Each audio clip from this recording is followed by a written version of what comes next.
questions from before?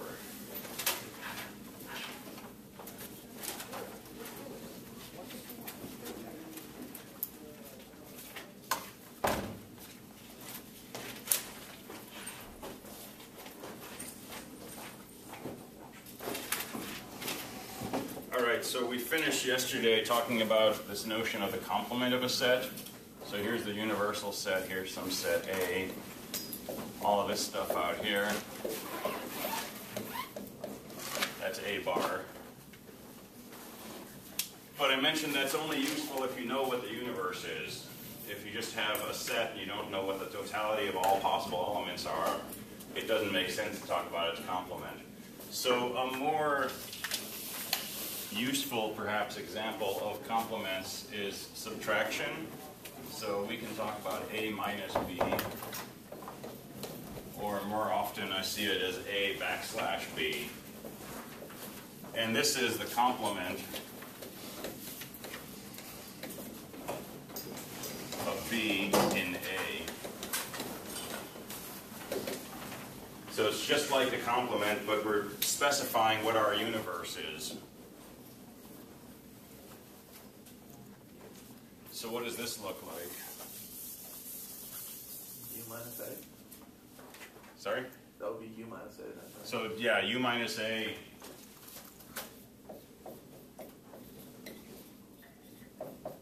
is the same thing as just what we've been calling the complement of A. It's everything that's in the universe but is not in A. So here's a set B. Here's a set A. Pick everything that's in B, but not in A. That's all this stuff.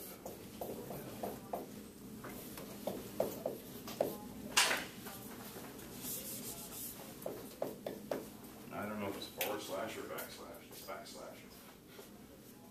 Okay, so it's everything that's in B, but not in A.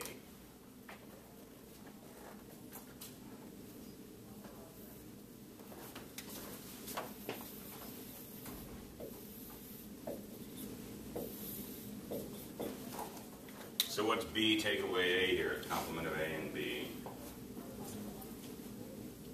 You take away A and B, Say again? So we're looking for the complement of A and B. So it's just B.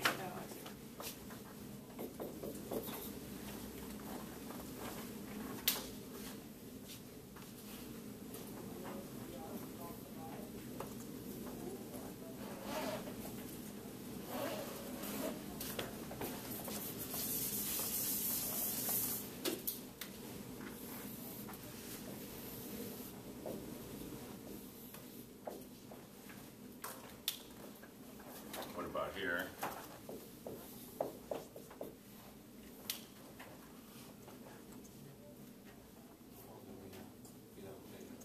Yeah, you're just sort of popping a hole in this set.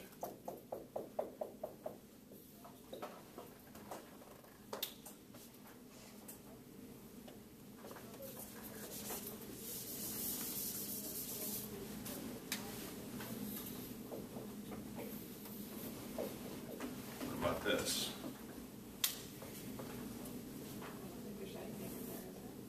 Is there anything that's in B that is not in A? So this is just the empty set.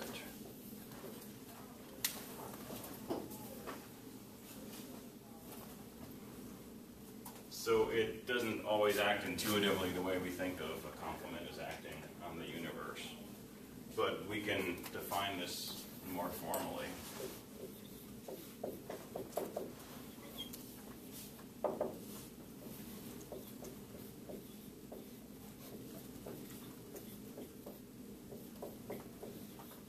Set of all elements B that are contained in B but not contained in A.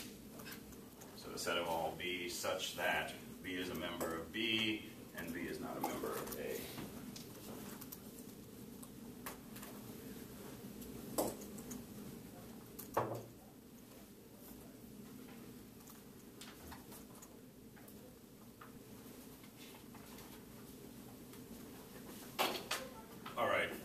let's tie this into computer science and engineering.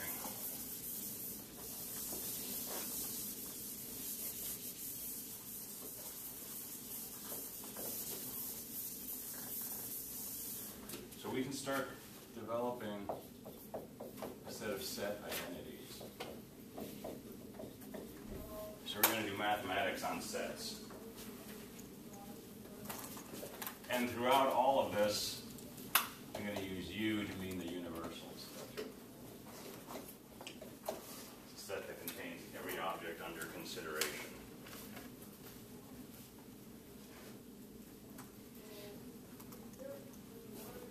So, and A is just some set.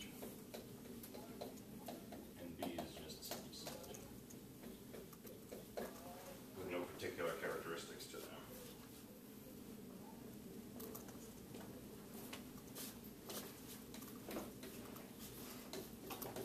So if we take A and we union it with A, what do we get? We get A. It's a set of things that are either in A or in A, and that's exactly the set A. If we intersect the set of things that are in A and are also in A, that's also A.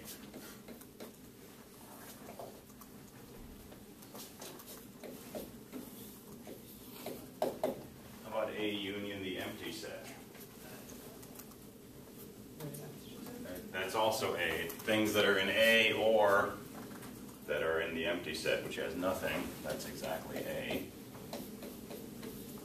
How about A intersect the empty set? Things that are in A and in the empty set, there are no such things.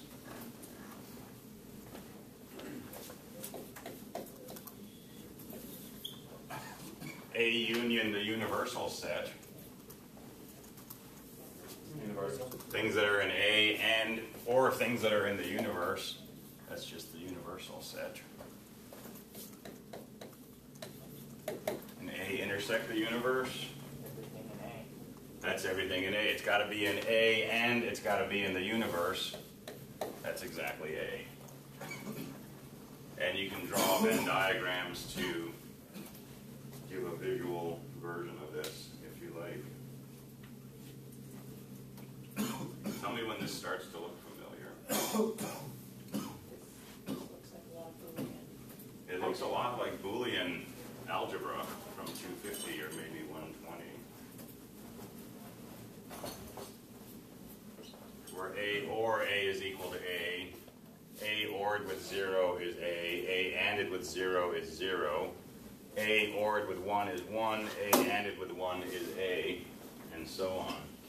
If we use ands instead of intersection, ors instead of unions, 0 for the empty set, 1 for the universe, these are some of our axioms of Boolean algebra. So we can keep going. The complement of A is A. Because the complement is the set of all things not in A. The complement of that is the set of all things that are not in the set of all things not in A. That's the set of things in A. Venn diagrams help there.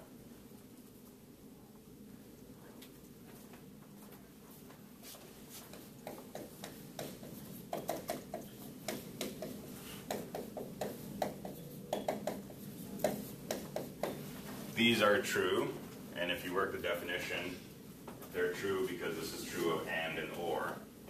Set of things in A and B will be exactly the same as the set of things in B and A. So what are those properties called in general? Commutative. So and or, union and intersection are commutative. And I think we talked about this yesterday. You know, associativity.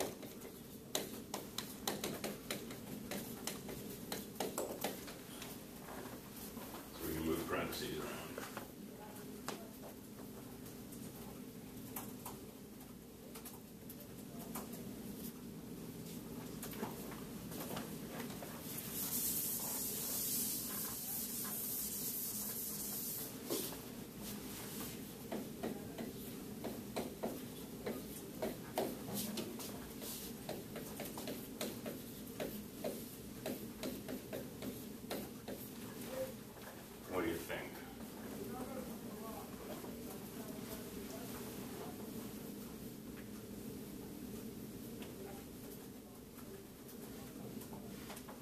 it? They're equal. But A. what do you think about this and this? They're equal. Oh. They're the same thing. They look like distributive property Yeah. of union over intersection. In fact, it is, and these are equal. And that may be a little trickier to see with a Venn diagram because we have to draw several diagrams to capture all the possibilities. But I'll take a shot. So this is everything in A combined with everything that's in both B and C. So all of this stuff too.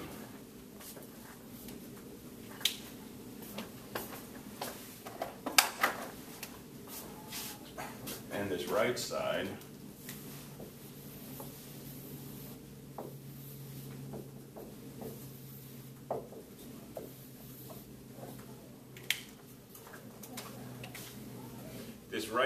is the intersection of AB. So all of this. The union. Yeah, the union of A and B intersected with the union of A and C, which is all of this.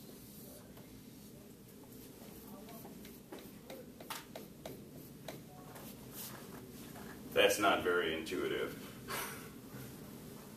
But from this diagram, at least for this particular set of sets, you can see that this included all of A.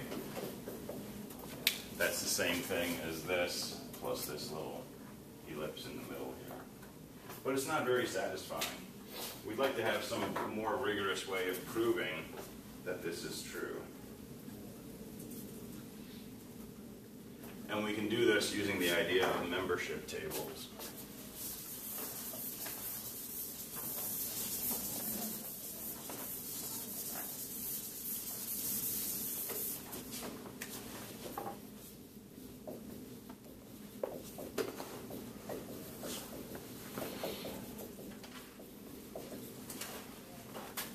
Because when I draw a Venn diagram, if I made A, B, and C totally disjoint sets, completely separate from each other, and I tried to shade in this and this, my picture would look totally different from the picture that I drew a moment ago.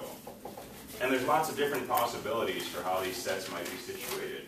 There might be a point that's in all three, or in only two of them, or in only one of them, or there's points that aren't in any of them. And for all those possibilities, we need to show that this and this are the same. So here's what we can do.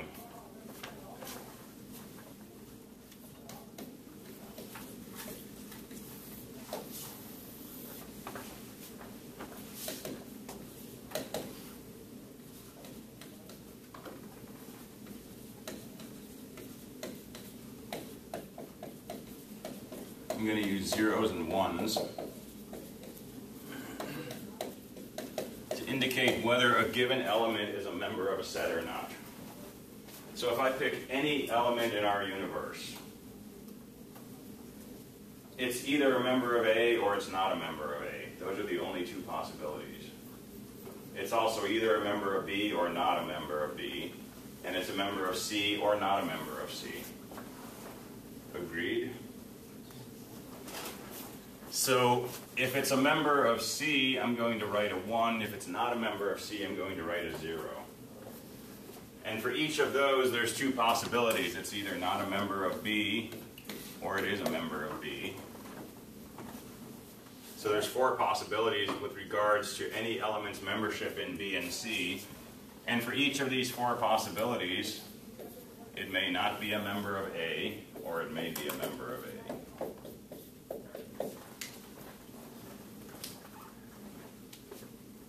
So if I pick some element, I might find it's not a member of A, but it is a member of B and C. That corresponds to this row of my membership table. Well, if I know whether or not my element is a member of A, B, and C, I know whether or not it's a member of B intersect C. So what does it mean to say some element is a member of B intersect C? it's a member of both B and C. So if I'm not in A, B, or C, am I in the intersection? No. If I'm in C but I'm not in B, am I in the intersection? If I'm in B but not C, I'm not. But if I'm in both B and C, I'm in the intersection of B and C.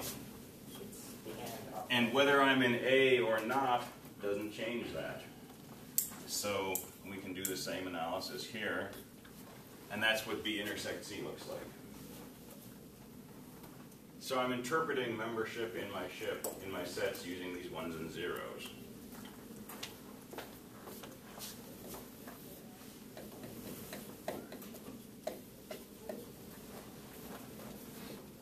And now I can write a column that says whether or not a given element is a member of A union B intersect C.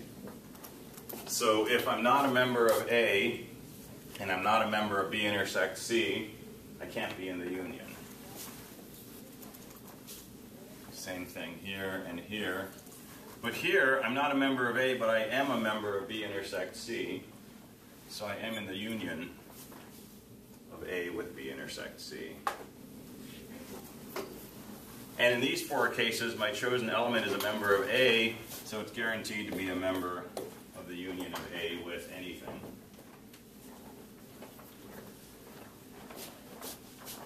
So now I have a column in my membership table for A union B intersect C. And I can keep going. A union B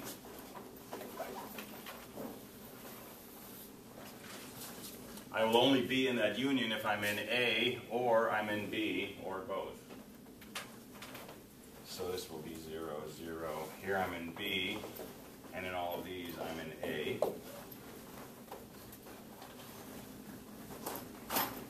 And A union C, same thing. If I'm in C, I'll be in the union, and if I'm in A, I'll be in the union. And now if I want to see if I'm in this set and this set, in other words, am I in this intersection, I need to be in here and I need to be in here. That's what an intersection means. So no, no, no, yes, yes, yes, yes, yes.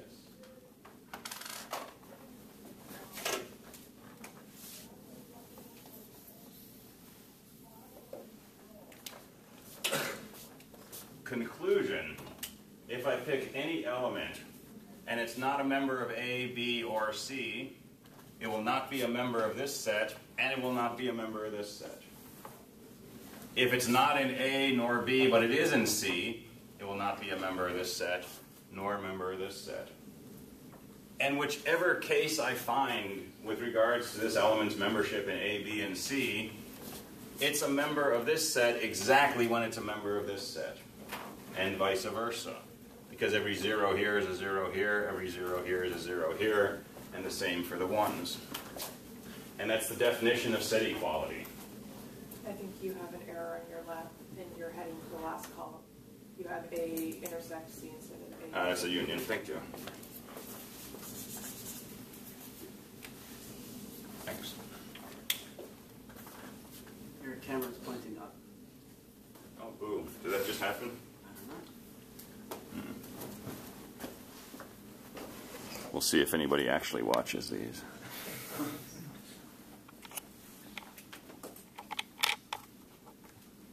I don't think anyone does. Are you posting them on Canvas links to the YouTube video? Correct. Yeah. So for any one of our 8 possible conditions, an element is a member of this set exactly when it's a member of this set. And that's our definition of saying 2 sets are equal. So we can conclude this set is equal to this set, and that's what this statement is saying. So we can prove this statement is true using these membership tables. And this is just a plain old truth table from Boolean Algebra. This is being replaced for an and this is taking the place of an or. but this is the truth table for B and C. This is the truth table for A or B, and so on. And so we could expect that most of what we do in Boolean algebra carries over to set theory. And in fact, that's true. And we have things like the complement of A union B is the same as the intersection of the complements. That's De Morgan's theorem. That was pretty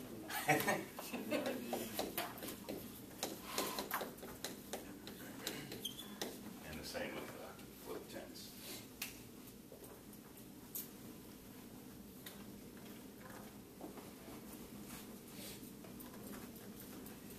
And we have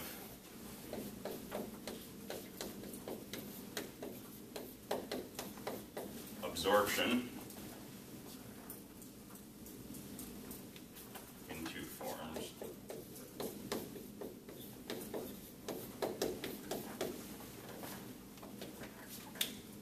And that one makes a little bit easier intuitive sense. Maybe something's in here if it's in A or if it's in both A and B. And that's exactly the set A. And the same with the second case.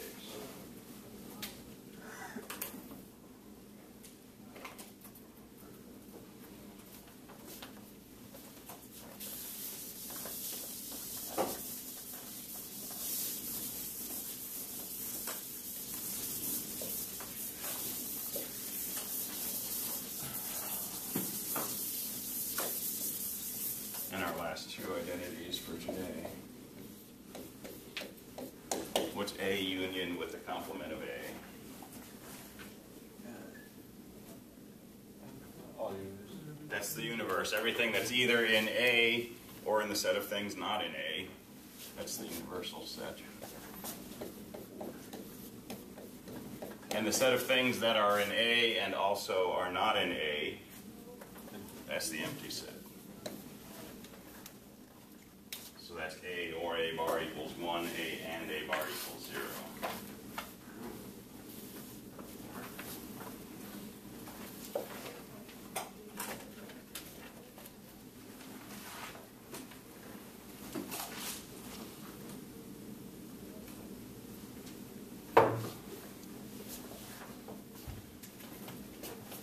All right, let's look at unions of more than one thing.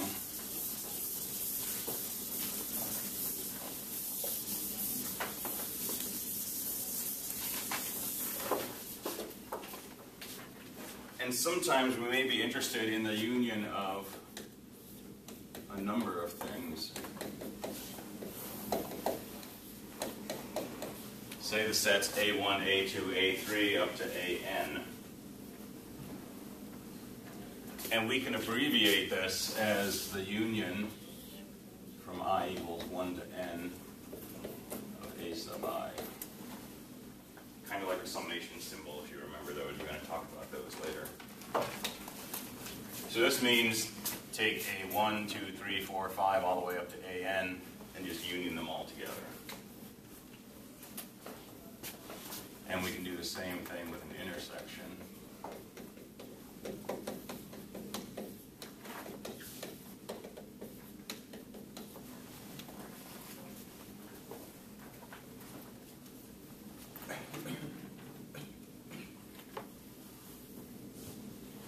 So let's play with this. So I'm going to define a series of sets as follows.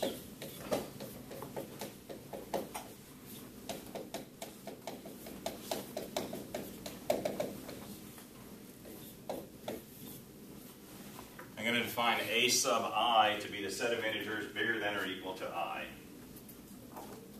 So A1 is all the positive integers. A2 is all the integers bigger than or equal to 2. A10 is all the integers bigger than or equal to 10.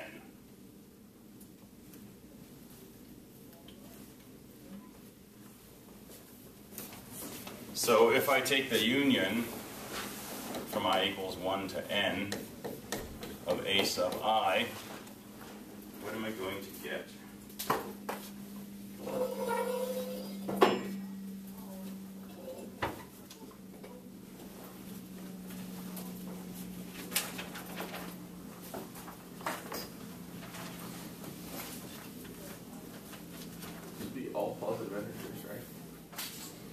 It would be everything that's in either A1 or A2 or A3 or A4 and so on. A1 is a set of all positive integers. A2 is positive integers bigger than 1. A3 is positive bigger than 2. So the set of things that are in any of those sets is exactly the set of positive integers. So this is actually exactly the same as A1.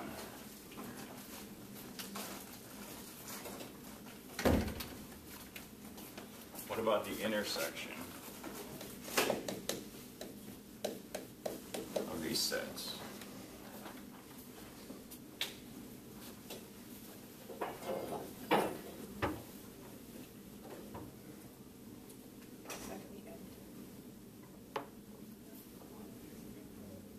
What if n is 1? It's just A1. What if n is 2? It's A1 intersect A2. What's that equal to? A2. A2. So the AN. So it's actually equal to AN. Because it has to be in each of these sets, and as n increases, these sets get smaller and smaller. But they're subsets of each other. So if n is 5, we'll find that A5 has 5, 6, 7, 8, 9, 10, and so on. A4 is the same thing, but it also has a 4 in it. But it's not, 4 is not going to be a member of this intersection because it's not an A5. So this would end up being A sub n.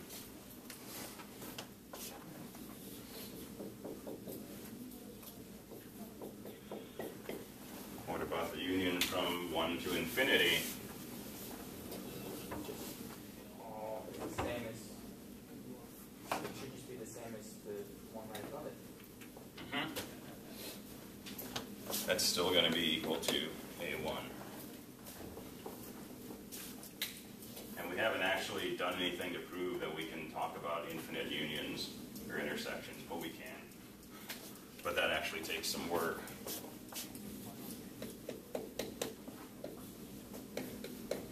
What about this one? Infinite intersection.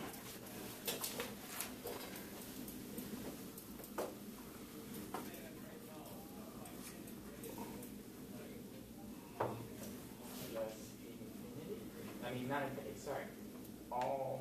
It's the same as A1. Same as A1. No, it can't be the set. No. Same as A1. The empty sets. What do people think? I'm going towards the empty set. It is the empty set.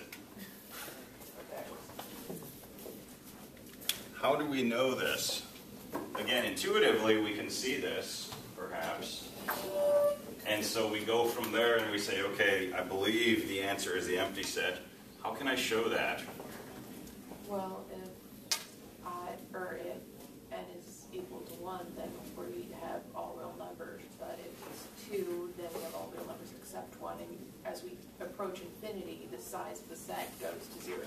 Okay, good intuition. I might be able to find a counterexample, though. Of course. But you're on the right track.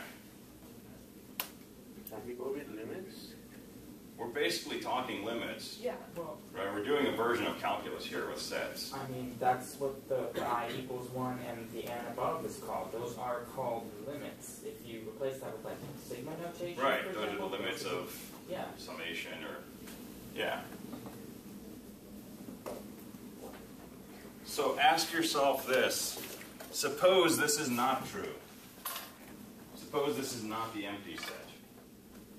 Then there's got to be at least one element in this set.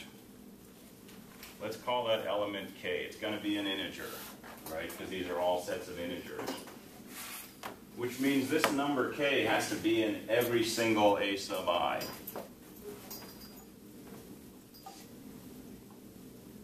Is that possible? Can we find a number which is in every single one of these a sub i's? Finite number? Could just have a k infinity. Infinity is not an integer. No. This is probably the wrong answer, but what if we tried like 0 or negative numbers, perhaps? We know that 0 and negative numbers are not in here.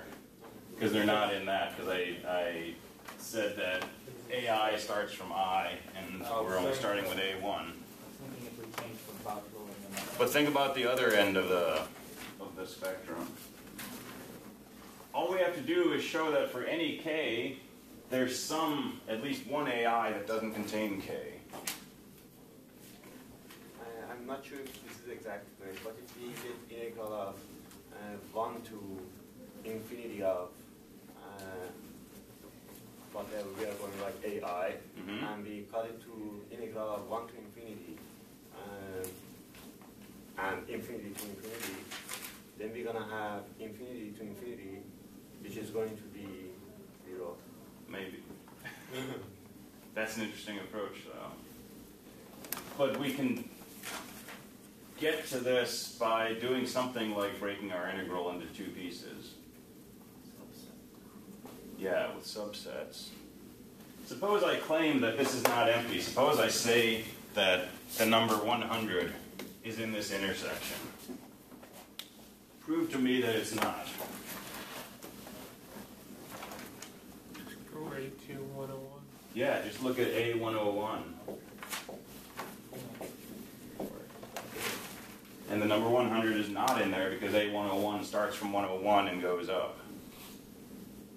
And if I said, oh, I meant 1,000, not 100, you can say, okay, it's not in A1001. Oh, I meant 1 billion. You can't just keep moving the bar. Yeah. No matter what number I pick, k is not going to be, let me write this up here, k is not going to be contained in a k plus 1.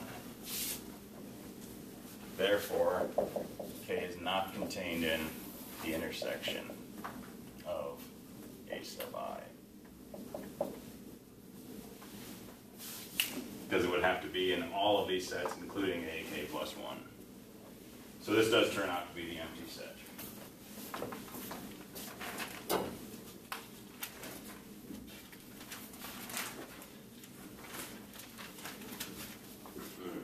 All right, we will talk about functions on Monday, and we will talk about matrices on Monday. We talk about sequences and summations, and I want to leave 5 minutes at the end to tell you about Hilbert's Grand Hotel, which is what we'll talk about tomorrow. But I'm going to ask you to think about it between now and then. But first, let's talk about sequences.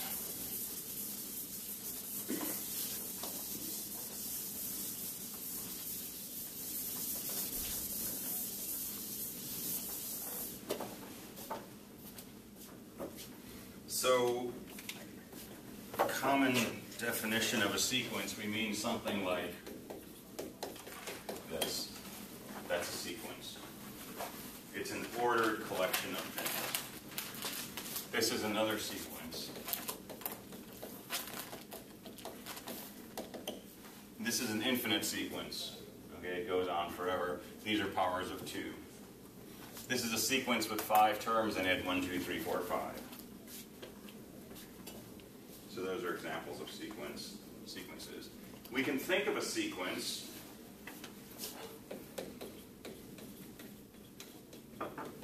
as a mapping from a subset of Z, the integers, to a set S.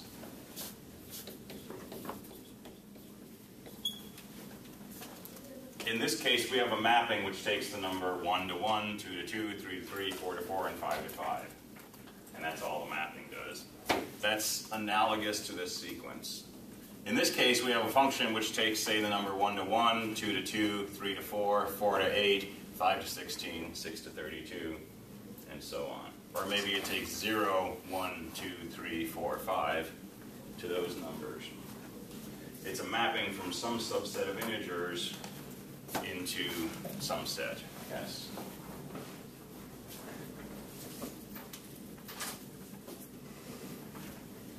And if this is a mapping F, we might write A sub n is just the element that n is mapped to by this function. And an unfortunate notation is this. This means the sequence. And that goes against the way we've been using curly brackets to mean an unordered set of things. So that's contradictory. But it'll hopefully be clear what we're doing in context. So examples.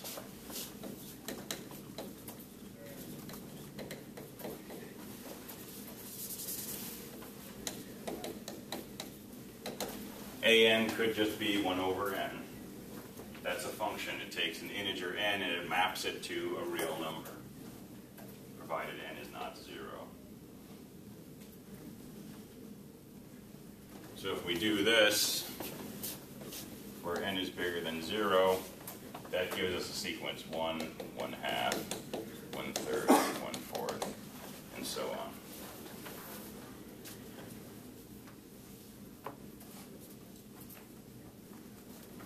We could have AN equals A times R to the n, where A and R are some fixed numbers.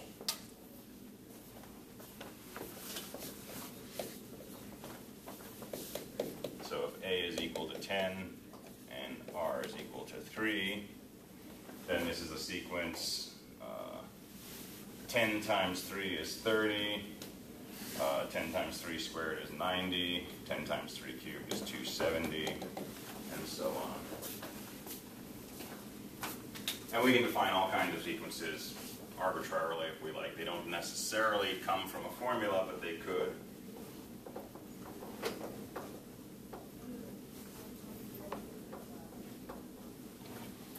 One common way to define a sequence is using what's called a recurrence relation.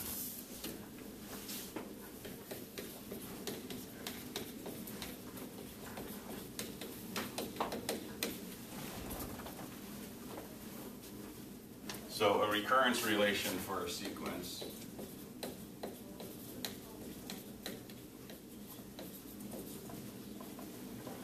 is a formula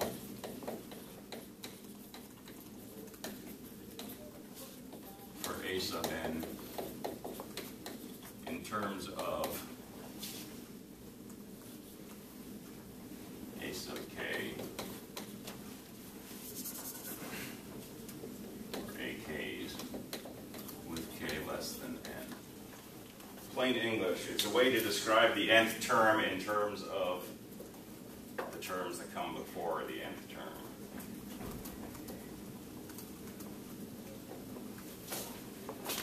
And this may include what are called initial conditions.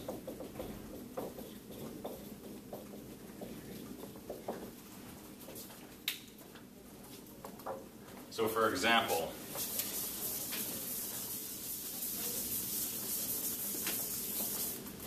I can say A1 equals 1, A2 equals 1, and AN equals AN minus 1 plus AN minus 2, where n is bigger than 2. And that defines a sequence. Because my sequence begins with A1, that's a 1. The second term is a 1. The third term, n equals 3, A3 is going to be A2 plus A1, which is 1 plus 1, that's 2. The fourth term, A4, n equals 4, is going to be A3 plus A2. A3 plus A2, that's going to be 3. And we can keep defining terms of the sequence. It's basically saying the nth term is the sum of the two previous terms. So 2 plus 3 is 5, 5 plus 3 is 8, 8 plus 5 is 13, 21, 34, and so on. And that's a sequence. Do you know what this sequence is called? That's the Fibonacci sequence. It's your favorite sequence. It's a spiral. It's a spiral. It's bunnies populating. We're going to derive this from rabbit populations in a few weeks. Sunflower petals. Do it? Sunflower petals. And sunflower petals, and pine cone petals, and snail shells, and all kinds of things. What did you say it was called again? The Fibonacci series.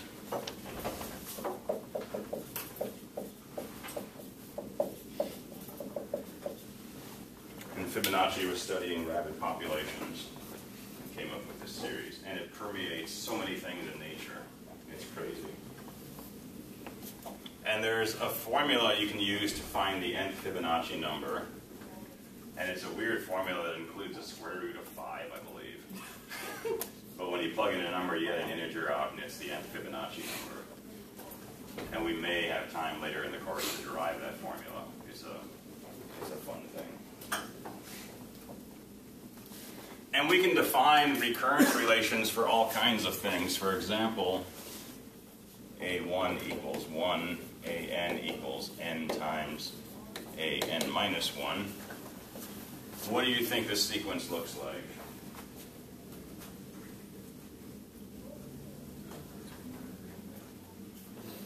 So A1 is just 1. I'll do that one for you. What is A2 equal to according to this? 0. Why 0? Well, it's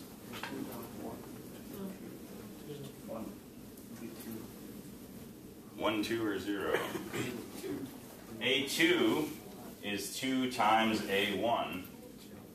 A1 is 1. This is 2.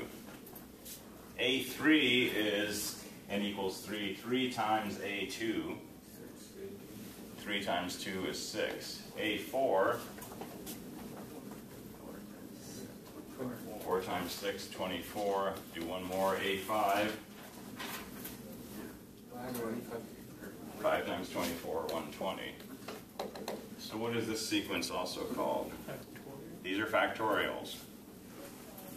The product of 1, 2, 3 all the way up to n, that's what an is equal to.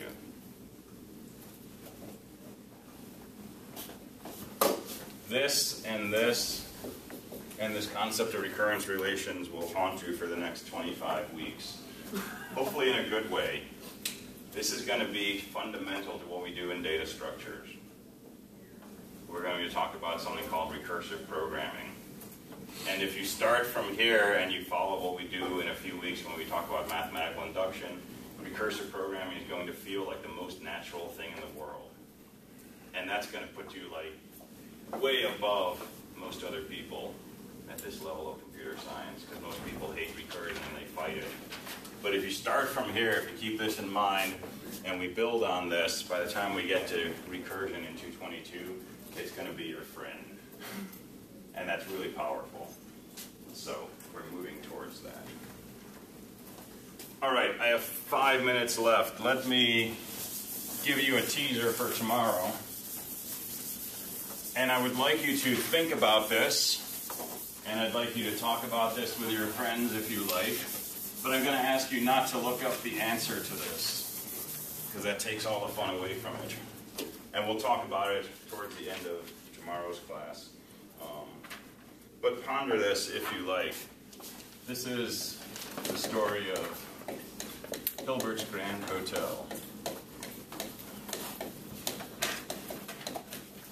And it's sometimes called a paradox, but it's really not a paradox. It actually makes perfect sense eventually. So David Hilbert was a mathematician, end of the 1800s, early 1900s. One of the dominant mathematicians of the time. And one of the things he was famous for, he posed a set of questions at a congress in 1900, laying down a series of questions he thought mathematicians should work on through the coming century. And it really shaped a lot of mathematics in the 1900s, the quest for the solutions to these questions. And some of these questions were answered, sometimes affirmatively, sometimes negatively. Some were shown to be unanswerable, in the same way that our self-consuming set question was unanswerable, and some remain unsolved today. So it's an interesting collection of questions. So Hilbert was very cool in this way. So this is named after him. So David Hilbert is running a hotel now. Let's say it's in Vancouver. And it's really popular. Everybody wants to come and stay at David Hilbert's hotel. So he makes it very big. So big, in fact, that it has an infinite number of rooms. Okay, that's the grand part. So an infinite number of rooms, and it's a very big hotel, and very small rooms. So So the numbers on the doors start with 1, 2, 3, 4, and they just go up sequentially. And if you pick any positive integer, there's a room with that number on it. There's no room numbered infinity. Infinity is not an integer. Okay? But there's an infinite number of rooms. Any number that you think of, there's a room with that, and there's an infinite number of rooms to the right of that down the hallway. And this is a very popular hotel. It's got free Wi-Fi. It's got a good buffet. So everybody wants to stay there. And one night, so many people come to check into the hotel is full. Okay, every single room is occupied. So there's an infinite number of guests, a rip in the space-time continuum. I don't know where all these guests came from. Maybe they're imaginary. But every room is occupied. Okay? Infinite number of rooms, one person in each room. Later that night, a mathematician shows up. He's an old friend of Hilbert's. And he says, I know you're full, but I'm really tired. I'd love to stay in your hotel. Can you make room for me? Hilbert says, okay, hold on, let me make a few phone calls. Goes away, comes back a few minutes later, hands him a key, says, all right, your room's ready. Here you go. Enjoy your stay. So with every room occupied, an infinite number of rooms, each one filled, how did he find room for yet another guest? So don't answer it, but think about it, and we'll talk about it tomorrow. If you have a question about this, go ahead. I had an answer. Okay, keep it there, but if people want to talk to you about it, feel free. But think about that. How can you find room for somebody in this hotel when every room is occupied? Is that a... Wait, I just don't see what this hotel is made out of. magic. It's a thought exercise. It doesn't have to be made. Yeah, it's a thought exercise. Is that a mathematician-based answer? Yes, there's a mathematical explanation, and it's an explanation we'll come back to significantly later on in the course, but we'll also talk about it tomorrow. And it branches off into a beautiful area of mathematics called cardinality. Yeah? No, I think I... Okay. All right, good? All right, we'll talk about this tomorrow.